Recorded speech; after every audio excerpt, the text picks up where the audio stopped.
boa tarde, boa noite, tudo bem, criancinhas? Saudades de vocês, hein? Nós estamos aqui, né, falando sobre o quê? Sobre o exame de glicemia de jejum, né?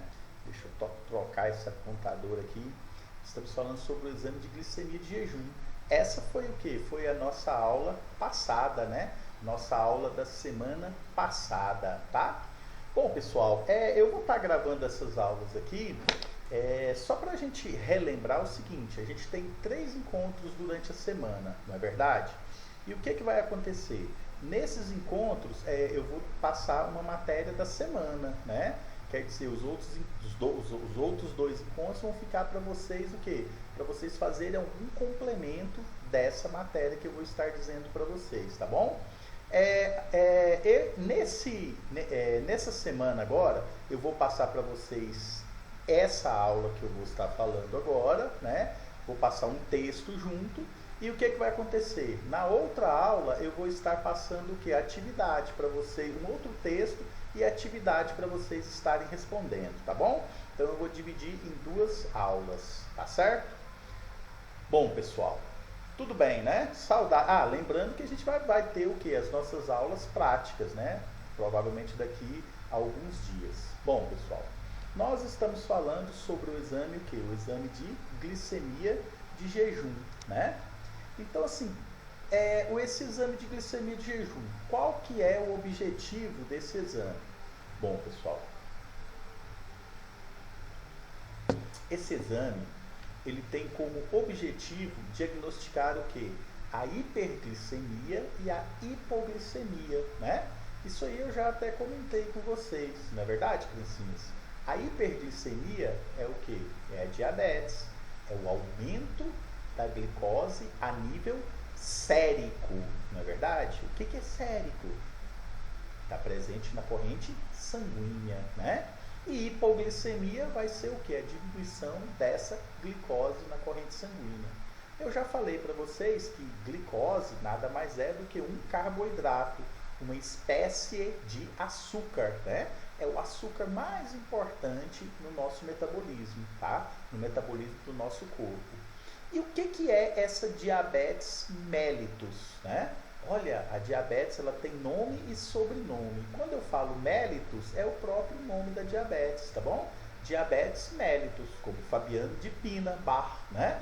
Eu tenho nome e sobrenome. A diabetes, ela também vai ter nome e ela também vai ter sobrenome, tá ok? Bom, essa diabetes, ela pode ser classificada de 2 maneiras, né?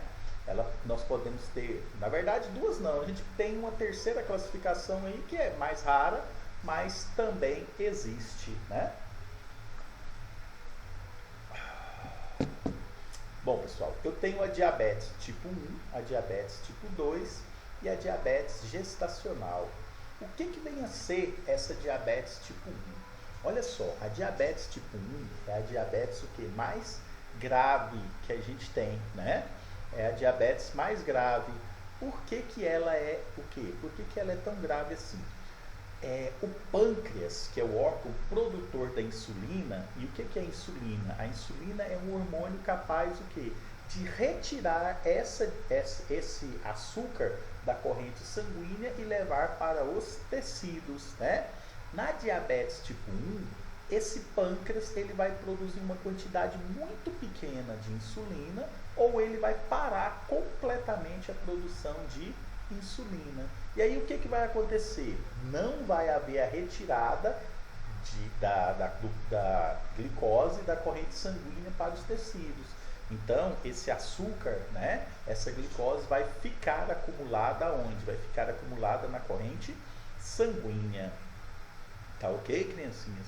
Então, essa é a diabetes tipo 1. Aí o indivíduo ele tem que tomar o quê? Ele tem que tomar insulina durante a vida toda para tentar retirar essa glicose da corrente sanguínea.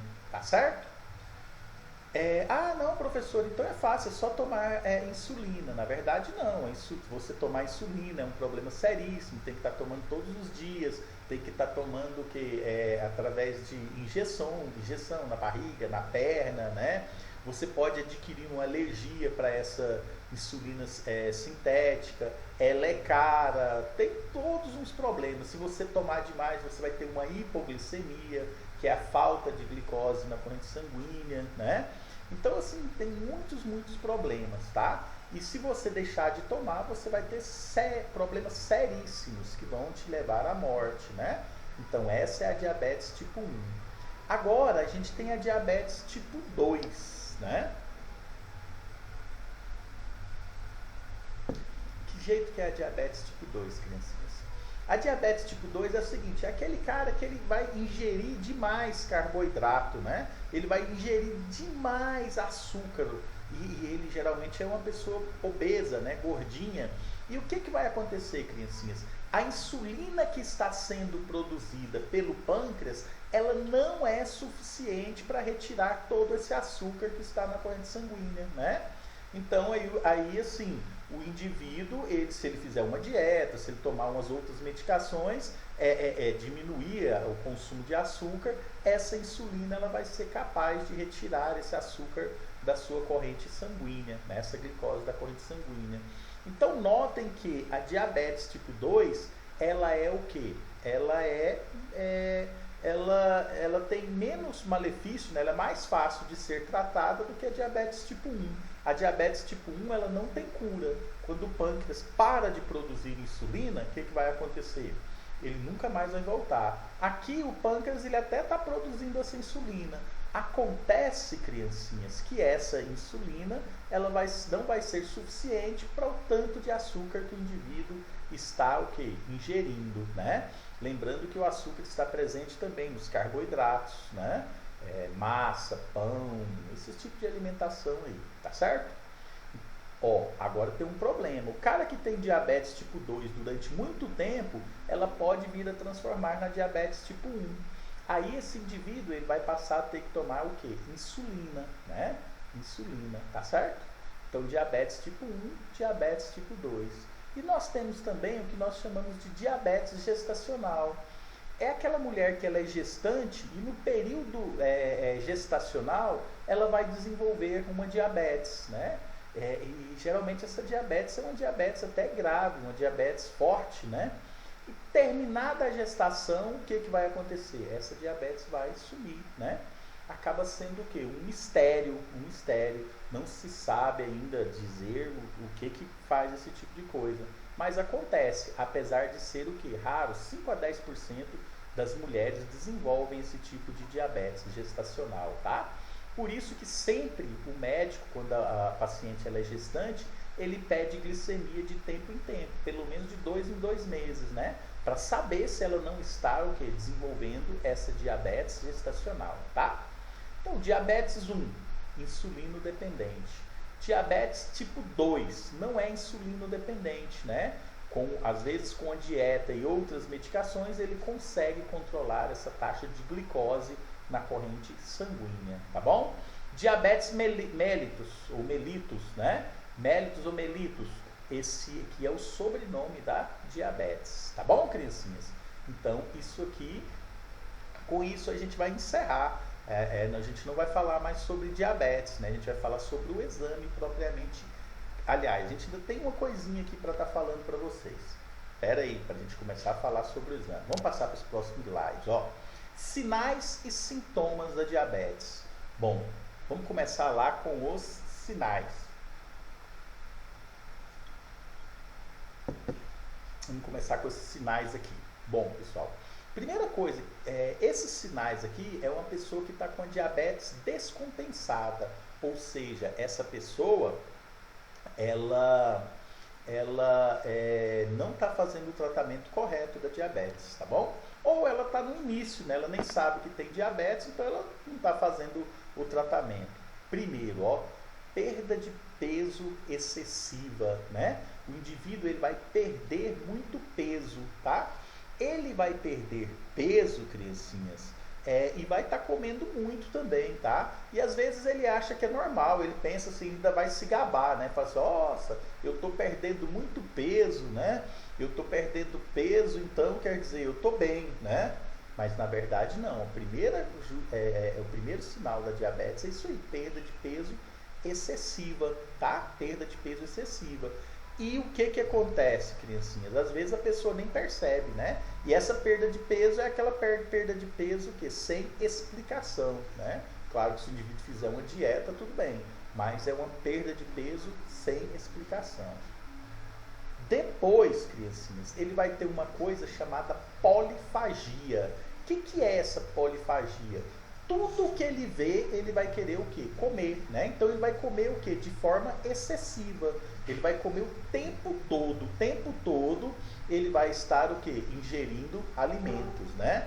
Deixa eu dizer uma coisa para vocês, criancinhas. Olha só, o diabético, quando ele vê um carboidrato, ele fica o quê? Ele fica louco para comer, né? Ele sabe que ele não pode comer, mas o cérebro dele tá ali mandando, ó, come, né? Então, muitas das vezes, ele não consegue o quê? Ele não consegue controlar esses impulsos, tá? Então, quer dizer, o indivíduo diabético, ele vai ter uma polifagia. O que é essa polifagia? É o que? É o consumo, né? É o consumo excessivo de alimentos, tá? Ele também vai ter uma polidipsia, tá? O que é essa polidipsia? Ele vai tomar água de forma excessiva, né? O tempo todo ele vai ter uma sede insaciável, né? Ele vai ter uma sede quase que sempre. Por que ele vai ter essa sede sempre? Olha só, crianças, ele vai ter essa sede, por quê? Porque o sangue dele está muito concentrado, né? Está cheio de açúcar ali. E o que vai acontecer? Esse açúcar, né?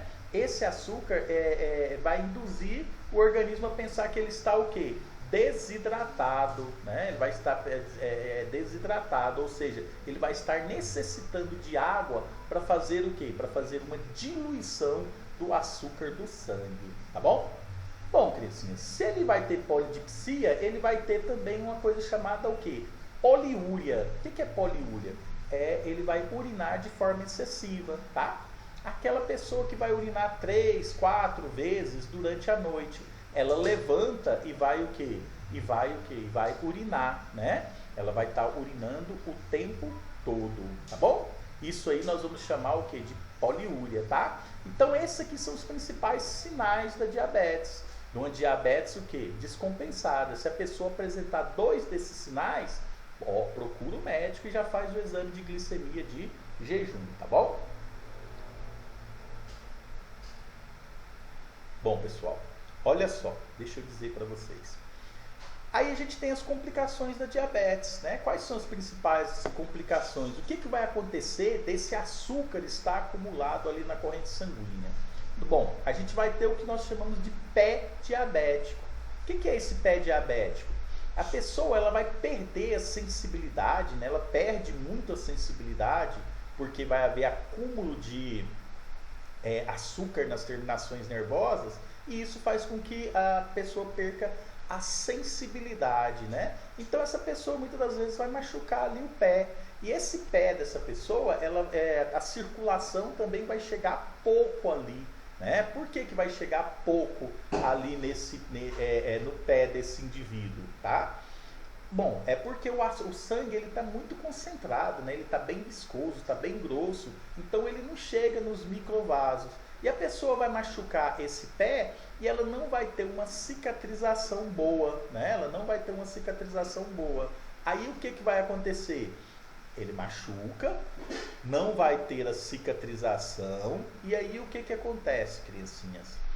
Esse machucado ele só vai aumentando, né? Vem ali bactérias oportunistas que vão estar lesionando, comendo aquele tecido ali, tá? Lesionando aquele tecido. E aí muitas das vezes essa pessoa ela vai ter até que amputar esse pé, né? Ela não tem como que às vezes curar isso daí, tá bom? É uma das complicações mais tristes aí da diabetes, tá? Lesão nos rins. O açúcar, essa glicose, ela acumula demais ali nos rins, e esses rins vai perder o quê? Vai perder a sua função, né? Vai perder a função. E ele perdendo a função, criancinhas, aí a pessoa ela vai ter que fazer o quê? Ela vai ter que fazer uma hemodiálise, né? Hemodiálise, tá bom? Problema nos olhos, né? Catarata, perda da função do nervo óptico e uma série de problemas oculares. Essa pessoa ela vai parar de enxergar, né? Ela vai parar de enxergar. Neuropatias, ela começa a perder a sensibilidade de várias partes do corpo. Isso gera a sensação de formigamento, isso gera a sensação de dor muitas das vezes, a perda dos movimentos, né? A perda do tônus muscular, tudo isso. Então é uma coisa séria, né? Infecções. A pessoa que tem diabetes, ela é mais suscetível a ter infecções. Por quê? Porque o sangue está rico em glicose, né? E isso é propício para a proliferação de bactérias, de micro-organismos. Então essa pessoa ela vai ter maior risco de ter infecções, tá certo? Tudo isso aqui leva pode levar o indivíduo à morte, né? Pode levar o indivíduo a problemas seríssimos. Isso aqui eu coloquei 6 sinais principais, mas se vocês pesquisarem, vocês vão achar muito mais coisa que esse acúmulo de açúcar pode causar Pode causar no indivíduo, tá bom? Bom, pessoal, olha só, agora aqui a gente já vai começar a falar sobre esse exame propriamente dito mesmo, né? A gente vai falar agora sobre a coleta de material, tá? Sobre a coleta do material para o exame de glicemia de jejum, tá? E aí a gente vai falar sobre os principais cuidados que a gente tem que ter com essa coleta do exame de glicemia, tá bom? Então a gente tem que ter A gente tem que ter alguns cuidados. Todo exame, quando a gente for fazer a coleta, a gente tem que ter alguns cuidados, tá bom?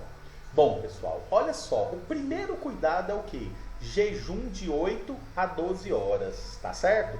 A pessoa obrigatoriamente, ela tem que fazer esse jejum de 8 a 12 horas. Por que ela tem que fazer esse jejum de 8 a 12 horas, criancinhas? Porque os valores de referências foram feitos com as pessoas em jejum, né? Foram feitas com as pessoas em jejum, tá certo? Então o valor de referência foi feito com as pessoas em jejum. Então assim, ela tem obrigatoriamente de 8 a 12 horas de jejum. Por isso que o exame chama glicemia de jejum, né? Senão não tinha motivo, tá bom? Pessoal, é importante que a pessoa evitar esforços físicos antes da coleta, tá bom? Porque se a pessoa fizer exercício físico, ficar nervosa, tá muito agitada, o que vai acontecer? Vai haver a produção de um hormônio chamado adrenalina. Vocês já devem ter ouvido falar desse hormônio, adrenalina, né?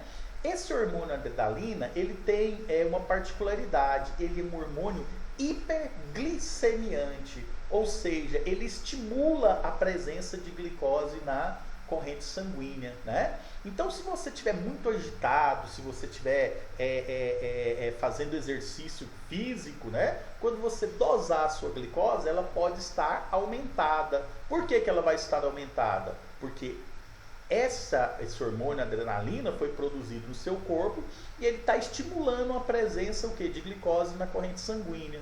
Por que essa adrenalina faz isso? Essa adrenalina ela faz esse tipo de coisa para o quê?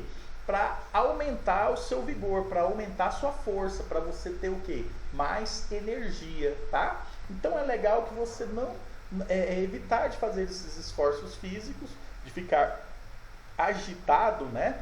Antes da coleta de sangue para o exame de glicemia de jejum. Então é legal você deixar o paciente ali pelo menos uns 10 minutos, sentado, quietinho, né? Bonitinho ali, para depois você fazer a coleta, tá bom? Bom, pessoal, olha só, é indicado que a coleta seja feita até as 10 horas da manhã, tá? Não pode passar disso aí. Por quê? Por causa de outro hormônio. Pessoal, o nosso organismo tem um hormônio chamado cortisol. Esse cortisol, criancinhas, ele vai sendo produzido durante o dia, até chegar mais ou menos por volta de 10, 11, 12 horas, né? Esse hormônio cortisol, quanto mais produzido ele no organismo, mais ele estimula a presença de glicose na corrente sanguínea, tá? Para ser usado para ser usado, né, como forma de energia, tá? Porque a glicose, a função da glicose na corrente sanguínea é ir para os tecidos e transformar o que? Em energia, tá? Então, após as 10 horas, esse hormônio vai estar o quê? Vai ter uma produção muito alta no nosso corpo. E aí ele estimula a presença de glicose na corrente sanguínea. Se você fizer o exame depois das 10 horas, pode indicar, você pode ter a glicose alta, né, devido à presença desse cortisol. Ah, professor, mas eu estou coletando lá, o paciente chegou 11 horas, meia-noite. Tá bom, tudo bem. Aí você pode até fazer esse exame, mas aí você coloca na observação. A coleta foi feita após as 10 horas da manhã. Tá certo? Tudo bem? Né? Então, por quê? Por causa do hormônio cortisol, né? Bom, pessoal, olha só.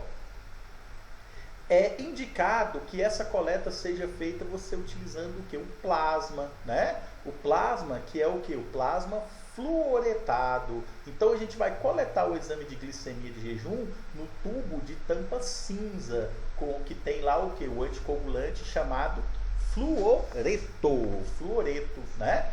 O fluoreto, ele ajuda a conservar a glicose na amostra que você coletou. Professor, lá no laboratório do trabalho, o pessoal usa soro, coleta no tubo de tampa branca, amarela. Tudo bem, você pode usar o que? O soro. Mas aí, esse exame ele tem que ser feito o quê? Rapidamente. Por quê? Porque senão o sangue que está ali, as células que estão misturadas naquele sangue, elas vão consumir a glicose que existe na amostra. Então isso pode diminuir as taxas de glicose da amostra, né?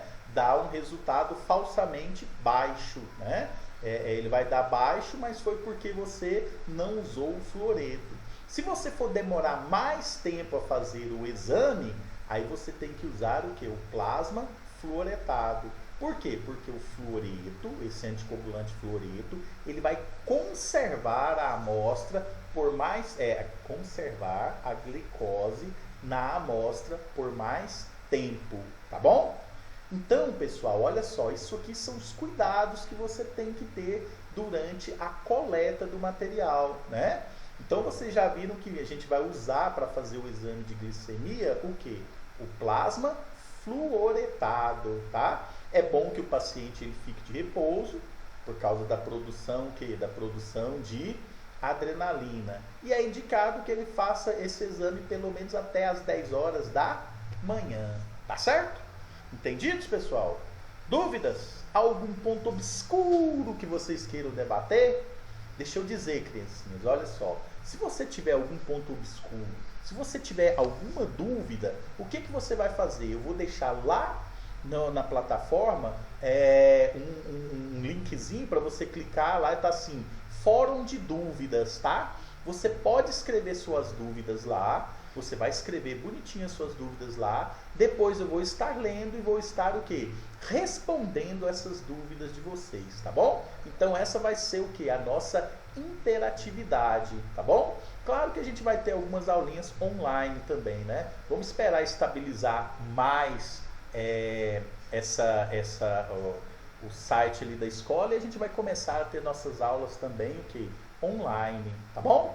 Tá bom, pessoal? Então, esses são os cuidados aqui que nós devemos ter para o quê? Para a coleta do exame de glicemia de jejum. Lembra que na aula passada eu falei para vocês que a gente ia fazer 3 exames juntos? Glicemia de jejum, glicemia pós-prandial e curva glicêmica, né? Então, a gente está falando o quê? Da coleta do exame de glicemia de jejum. Agora, criancinhas, a gente vai falar sobre a coleta do exame de glicemia pós-prandial, tá? Pós-prandial. Gente, a forma de eu fazer esse exame é a mesma coisa. Só vai mudar o quê? No tipo de amostra.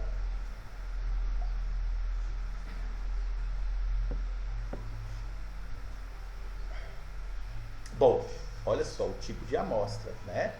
O que vai acontecer?